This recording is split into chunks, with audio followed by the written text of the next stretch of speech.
sekolah masih lagi menjadi isu yang sangat misteri dan serius di Malaysia. Ahmad bukan nama sebenar seorang pelajar tingkatan 4 yang telah menarik perhatian kami ketika kami sedang melakukan sesi temu bual bersama pelajar mengenai isu buli, di mana Ahmad telah membuat pengakuan bahawa dia sangat suka membuli pelajar lain di sekolah.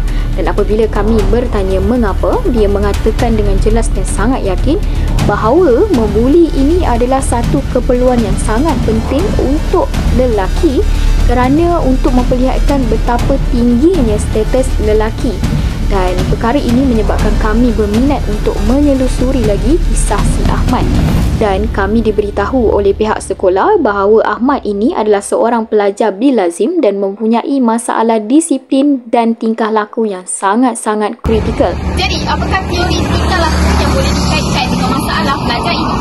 Teori yang dapat dikaitkan dengan kes ini adalah teori psikoanalisis Sigmund Freud yang menerangkan tentang struktur personaliti manusia yang terdiri daripada ego dan superego. Jadi ketiga-tiga komponen ini berinteraksi dan kadang-kadang berkonflik sama mereka untuk menentukan tingkah laku seseorang manusia itulah. Jadi id ni merupakan bahagian personaliti di bawah sedar yang berfungsi sebagai stor penyimpanan untuk keinginan manusia yang serupa dengan nafsu.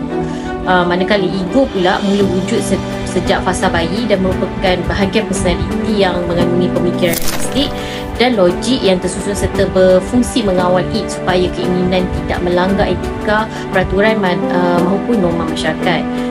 Superego ni pula merupakan struktur ketiga di dalam pemikiran tingkah laku psikoanalisis, di mana ianya merupakan hati nurani atau conscience seseorang individu. Dan mengikut Freud, superego ni berfungsi sebagai penghantar maklumat nilai moral kepada ego supaya ego boleh bertindak untuk mengawal id. Jadi apabila id, iaitu dorongan naluri manusia ini melebihi ego, iaitu pengawal realiti, seorang itu akan menjadi lebih impulsif dan tidak dapat mengendalikan diri dia sebab dorongan naluri dia tidak dapat seimbang dengan keperluan realiti atau nilai moral yang diwakili oleh ego dan juga superego. Jadi ini boleh menyebabkan individu tu bertindak mengikut keinginan dia semata-mata tanpa memikirkan kesan atau bahana dan membentuk personaliti yang tak stabil lah, dan menyebabkan individu tu akan ada masalah dalam kehidupan dia nanti.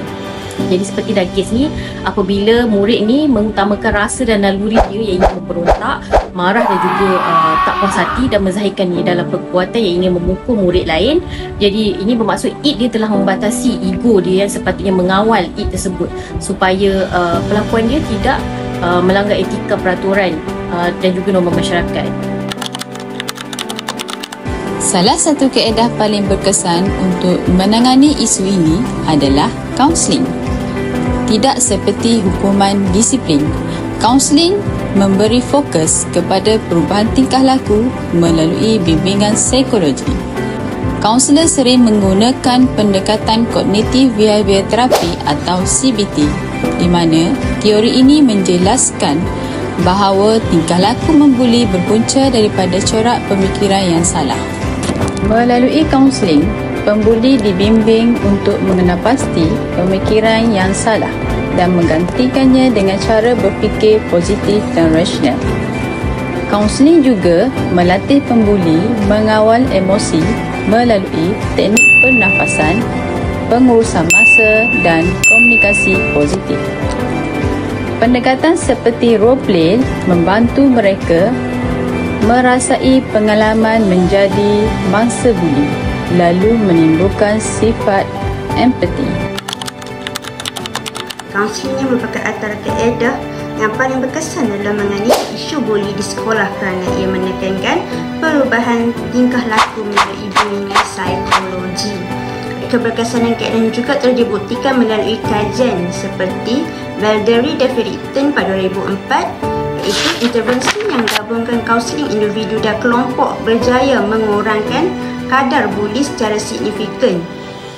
Seterusnya ialah kajian Tofi dan Farrington pada 2011 pula mengatakan bahawa program berasaskan kaunseling melalui sokongan psikologi memang mampu menurunkan insiden buli di sekolah. Jadi jelaslah kaunseling bukan sekadar dapat menghentikan tingkah laku membuli tetapi turut membentuk pelajar yang lebih matang, berempati dan juga mampu membina hubungan sosial yang sihat di sekolah.